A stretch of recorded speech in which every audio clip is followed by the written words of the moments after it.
Good morning students, dear students. कल हमने हमारे इस लेसन में, हमारे पथ प्रदर्शक लेसन में भारत में विभिन्न धर्मों के बारे में जाना और आज हम प्रमुख भारतीय समाज सुधारकों के बारे में पढ़ेंगे। तो प्रमुख समाज सुधारक वे व्यक्ति होते हैं जिन्होंने हमारे समाज में बसी कुरीतियों के विरुद्ध लड़ने की कोशिश की। हमारे समाज सुधारकों ने हमें अच्छा जीवन जीने के लिए मार्ग दिखाया। भारत के कुछ समाज सुधारक इस प्रकार हैं। सबसे पहले हम जानेंगे संत कबीर के बारे में।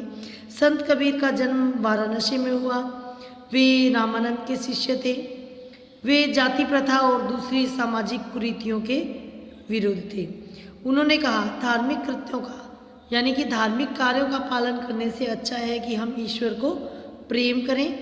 और उन्होंने अपने दोहों द्वारा समाज में फैले हुए पाखंड पर प्रहार किया।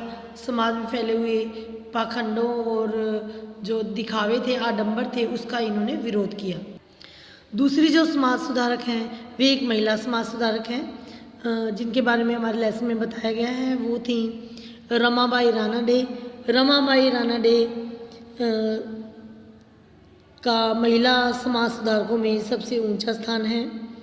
वह महाराष्ट्र की जानी मानी समाज सुधारक थी। उन्होंने अपने जीवन में महिलाओं और अनाथों की स्थिति में सुधार लाने के लिए कार्य किए। उन्होंने अनाथों के लिए एक विद्यालय की स्थापना की जिसे पूना सेवा सदन कहा जाता है। उसके बाद है राजा राम मोहन राय। राजा राम मोहन राय अपने समय के महान सुधारक थे। उनका जन्म 1772 ईस्वी में बंगाल में हुआ था। उनके कोमल हृदय को या उनके संवेदनशील हृदय को बहुत अधिक कष्ट हुआ जब उनकी भाभी को सती बनाने का प्रयास किया गया। तब वे कुरीतियों जैसे जाति प्रथा, सती प्रथा और बाल विवाह के विरुद्ध लड़े। उन्होंने बंगाल में ब्रह्म समाज का आरंभ किया और उसकी गतिविधियां पूरे भारत में फैला दी। उसके बाद है सर सैयद अहमद खां। सर सैयद अहमद खां मुस्लिम सुधारक थे। उन्होंने मुस्लिमों की स्थिति में सुधार के लिए अनेक कार्य किए। उन्होंने महिलाओं पर होने वाले अन्याय तथा पर्दा प्रथा का विरोध किया। उनके अनुसार शिक्षा लोगों तथा समाज में परिवर्तन लाने के लिए बहुत महत्वपूर्ण है। इसलिए उन्होंने अलीगढ़ में एक कॉलेज की स्थापना की जो आज अलीगढ़ मुस्लिम विश्वविद्यालय बन गया है। उसके बाद ये थे हमारे कुछ समाज सुधारक जिनके बारे में हमने जानकारी ली।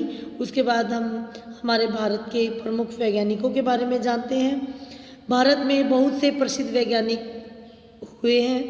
प्राचीन भारत में गणित, खगोल विद्या और चिकित्सा विज्ञान बहुत अधिक विकसित था। शून्य का सिद्धांत भी दुनिया को भारतीय गणितज्ञों द्वारा ही दिया गया था।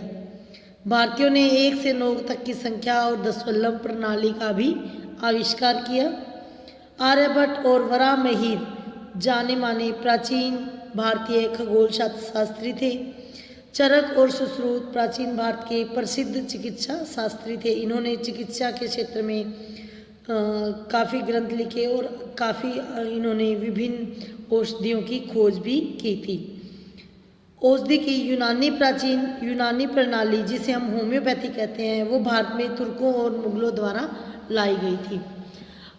आधुनिक भारत में बहुत से वैज्ञानिकों जैसे जगदीश चंद्र बसु, सीवी रमन, होमी जहांगीर भाभा ने विज्ञान के लिए बहुत अधिक और अच्छे कार्य किए।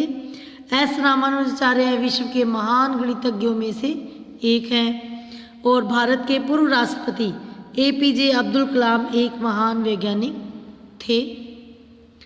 उन्हें देश का मिसाइल मैन भी कहा जाता है। उसके बाद है शासक। कुछ प्राचीन शासक जिन्होंने भारत को एक राष्ट्र बनाने का प्रयत्न किया और कला और संगीत के क्षेत्र में भी इन्होंने काफ़ी अच्छे कार्य किए। ऐसे इन शासकों ने जनता की भलाई और लाभ के लिए भी अनेक कार्य किए। सबसे पहले हैं सम्राट अशोक। सम्राट अशोक अपने समय के महान सम्राटों में से एक थे। वो लगभग 2000 वर्ष पहले भारत पर राज्य करते थे। उन्होंने भारत की निरर्थक उन्हें युद्ध की निरर्थकता या अनावश्यकता का अनुभव कलिंग का युद्ध करने के बाद हुआ, जहां उन्होंने बड़ी संख्या में मृत और घायल लोगों को देखा। तभी से वे बौद्ध बन गए और भारत के लिए और लोगों के लिए अनेक कार्य करना उन्होंने आरंभ कर दिया। उन्होंने अपने राज्य में लोगों के लिए सड़कें, धर्मशालाएं और अस्पताल बनाए। इसके अलावा उन्होंने कुएं खुदवाए, विद्यालय भी खुलवाए। उसके बाद है कृष्णदेव राय। कृष्णदेव राय लगभग 500 वर्ष पूर्व दक्षिणी भारत के लोगों की भलाई के लिए कार्य किए उन्होंने, और उनका राज्य विजयनगर कहलाता था। उन्होंने बहुत से सार्वजनिक इमारतों का निर्माण कराया और अपने राज्य में व्यापार को बहुत ही प्रोत्साहित किया। वह एक अच्छे कवि थे और तेलुगु में बड़ी संख्या में पुस्तकों की रचना उन्होंने की थी। इसके अलावा आप लोग तेनालीराम के बारे में जानते होंगे। वो भी कृष्णदेव राय के दरबार में ही दरबारी थे और कृष्णदेव राय ने अनेक कलाकारों और कवियों को आश्रय दिया था। उसके बाद है अकबर। अकबर हुमायूं के बेटे और भारत के तीसरे मुगल शासक थे। वह मुसलमान थे, परंतु वह सभी धर्मों में विश्वास करते थे। वह सभी समय के महान शासकों में से सबसे ऊपर थे और उन्होंने अपने समय में लोगों की भलाई के लिए अनेक कार्य किए। उनके दरबार में कला, संगीत और साहित्य को प्रोत्साहन दिया जाता था। बीरबल और तानसेन उनके प्रसिद्ध नवरत्नों में से एक थे।